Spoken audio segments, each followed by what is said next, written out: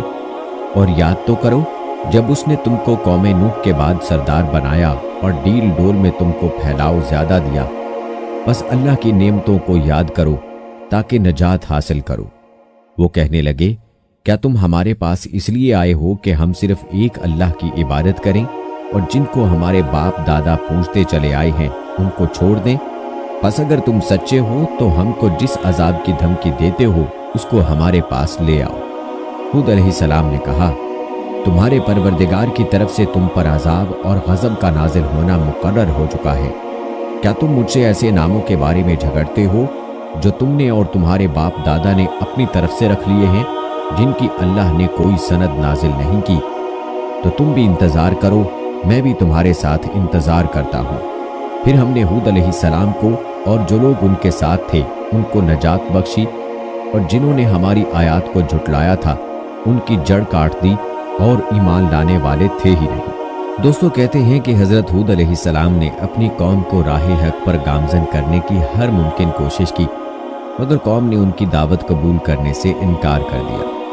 تو بالآخر انہوں نے بارگاہ الہی میں مدد کے لیے دستے دعا دراز کیے، جسے قرآن مجید کی سورہ مومنون میں اللہ تعالیٰ ارشاد فرماتے ہیں، نبی نے دعا کی کہ اے پروردگار، انہوں نے مجھے جھوٹا کہا ہے پر تو میری مدد فرما۔ اللہ نے اپنی نبی کی فریاد کے جواب میں فرمایا، اے نبی، یہ بہت جلد اپنے کیے پر پچھتانے لگیں گے۔ یوں دوستو، اللہ تعالیٰ نے اپنے نبی کی دعا قبول فرمائی اور قوم عاد پر عذاب کی ابتدا ہو گئی۔